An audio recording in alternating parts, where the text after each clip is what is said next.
Well then, let's go blow the damn world up, shall we, everyone? Hello everybody and welcome back to Hearts of Iron 4, where finally the New World Order mod has been fully released. And I did promise when I did the demo version that I would come back and look at the full game, and it is here, and boy is it good. Look at that. Look at the pure destruction unleashed upon the world because one man didn't get into art school. Well, there's actually a lot more to it than that, but I think you get the drift. Now, obviously, this is a very lore-intensive mod. They have worked their hearts off to fill in the gaps of what this universe will be and what is actually coming out of it, and the general gist of everything is that, well, the bad guys winning sure didn't go too well because they're all bastards. And I think we're going to be playing as one of the biggest ones today. Hey, it's me, Himmler. I'm not planning the apocalypse. No. I'm just running a slave state in the middle of France. World annihilation! I would go ahead and read all of the lore dumps that do come out from the events and stuff, but I'm just going to go ahead and say if that you want to read this, now's your time to do it. I personally can't do it. I can't read. I only draw lines on maps and then put the arrows down. And somehow I conquer the world like that. Hello, it's me, human cockroach of a man. Here to be a human cockroach of society. So much like all of the TNO focus trees, they do start off pretty small, but as you go through the time periods, they do get bigger and bigger. And for now, I've only got these ones, but the focus tree will expand. Much like my dear leaders' ideas of completely destroying the world. So the Burgundians are the harbingers of destruction and the apocalypse in the TNO mod, and to do that, we need to make sure that our nation is stable by currently, well, making sure our slave labor is, not getting the provinces upset. So in our provinces, we have officers and skilled laborers. We want to have as many officers as we can and not that many laborers, or at least try to keep the balance so that they don't outnumber them or get too rowdy, They'll start getting thoughts about freedom and whatnot.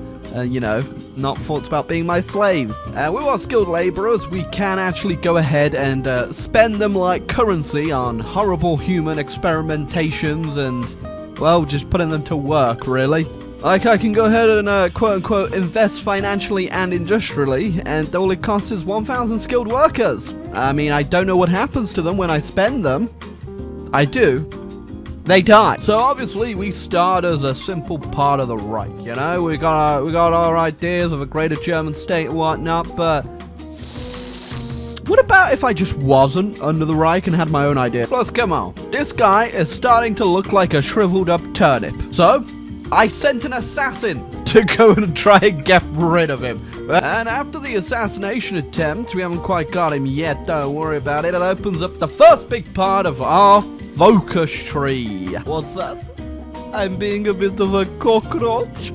I have no secret plan. How can this universe, they didn't get 7 wands. Congrats, Brazil. So a big part of our gameplay as Burgundy is our global plans, which are pretty much our ways of causing chaos and destruction in certain parts of the world for a whole bunch of supplies and resources. And with Global Plan Wolf activated, we can go ahead and start messing around in the Middle East, which is a bit unstable. That's right, baby. Call me George H.W. Bush because not only am I meddling, I'm kerfuffling all over the Middle East. Hey, BRG_Wolfdog 3.E might not work and have the right description, but I do like the results it gives me. Again, I have no plans to blow up the entire world. Alright, I've been exploiting the Egyptian king for a while now, but I've decided instead of just taking his money, I'm going to kill him. Oopsie daisy. I'm sure this won't send that region into chaos. Now, I'm not too sure how or when these chaotic events start kicking off, but we'll keep an eye on it for now.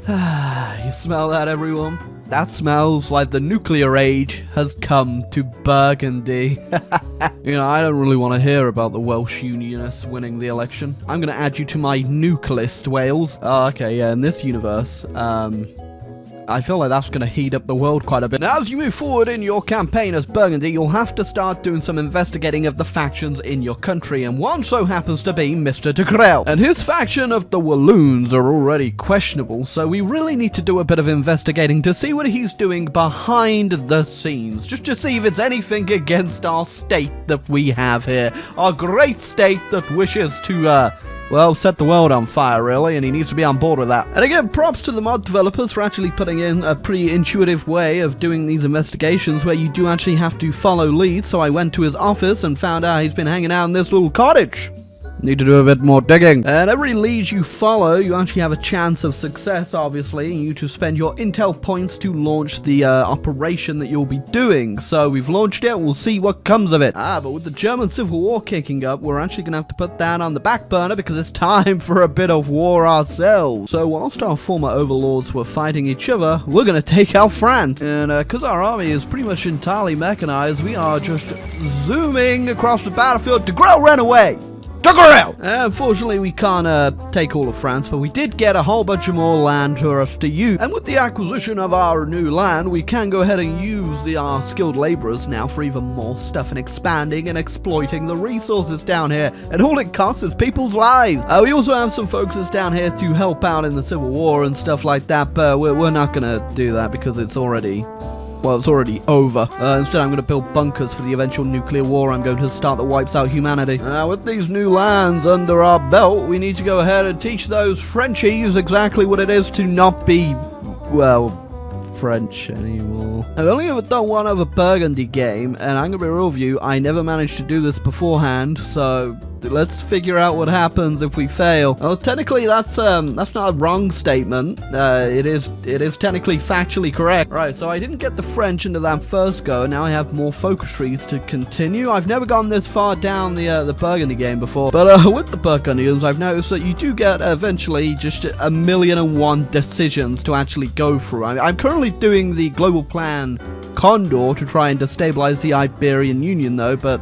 oh boy, do I have a lot of decisions. But yeah, the Walloons are currently revolting, but they don't really own any land ever since de Grelle left, which is fine. So I don't think we have to worry about them rising up, but just look at all of these decisions you end up getting. I have so much to do. Now looking too good for the Germans in some of their ex-territories, though. A lot of them's getting civil revolts in themselves, which is, well, it's not looking too good, really. Now, very interestingly, the Italians have actually flipped back to democracy and joined the allies in this universe. It's literally an Italian side swap meme. We got a problem in Burgundy where, well, everyone's starving. But don't worry, we'll fix it by just only letting some people eat. Yeah, so we're gonna manage the famine, which, you know what I'm doing by just pretending it's not there. Oh my god, I literally have the option to go raid a Tesco. That's right, I'm gonna go steal the bread from the shelves. Ah, shucks, we got a revolt from those damn Walloons, and we're gonna have to put this one down because Mr. de Grelle and his friend Bert Eriksson need to be, well, they're gonna get shot. Now, I have no idea if this is just scripted to happen or what, because neither of these factions actually had any land under their control, but either way, I think we're gonna win easy. Thankfully, though, they don't have like any of the army or the troops to really deal with my horde of APCs, which can just zoom across the countryside in seconds. Oh, we know who's no longer getting any food during the famine. It appears our mass meddling in the Iberian Peninsula has paid off because they're getting some revolts. Sorry, did I say some revolts? I mean, everything is revolting from Spain right now. Everything. Oh, there's even more. There's another one. There's a Spanish Republic just popped out too. We're really seeing the crazy stuff now. Even their African holdings are going wild down here too. I think we really did a number on that. So you can really see the power that Burgundy and their meddling for world destruction really has. Now, I don't know if the Iberians are actually just going to mop these guys up, because it's quite late in the game, realistically, and Franco, he's still got some lead left in that pencil, apparently. And we have plans for whole parts of the world that I didn't really get round to doing, unfortunately. And the Germans did go ahead and reconquer a whole bunch of the Russian land, unfortunately. And Siberia itself has apparently painted the Russian flag over itself, and it's just very unintentional. I mean, there's a whole bunch of crazy factions over here too. Like this guy, he's literally, I don't even know what's going on. There is just so much going on lore-wise in this game that it's just gonna take me so long to like just sift through what the hell's going on with this guy and his wooden crown. Well, he's very revolutionary though, which I guess makes sense with his Burger King crown. Not sure what the Americans got up to. I do have a global plan for them too, but I never got around to actually doing it, unfortunately, because there's just so much for me to do. I noticed that they obviously got France, well, what's left of France, and the Italians in their faction, so Yeah, no thermonuclear war either. We're on DEFCON 5. Although I guess all these war with the Spanish are trying to, you know, set the world on fire a little bit. Meanwhile, I'm just still building my bunkers and nuclear arsenal, waiting for the day that I can finally hit that big button and blow everybody away but the quote-unquote desirable people. Oh, I think my meddling in Egypt a few years back has finally caught up. They're not looking too fancy, are they? Oh, I also only just noticed that I have more of my Condor plan to do to actually help out and keep the chaos going. Oh, no!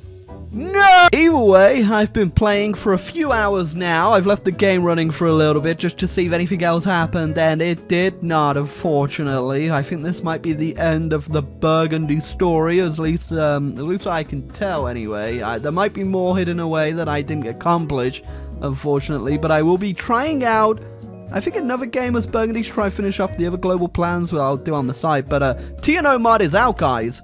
Now is the time to check it out. It's amazing. So much lore, so much story, not very hoi 4 in general, which is a good thing. But yeah, I'm very new to the lore and the world and the story and stuff of this mod, so if you want to leave me any suggestions of fun countries that you think would go really well to play as, and leave me some suggestions down below, I'd love to come back to this mod and do another nation or two. So yeah, if you enjoyed the video, leave a like and subscribe button down below. See you later.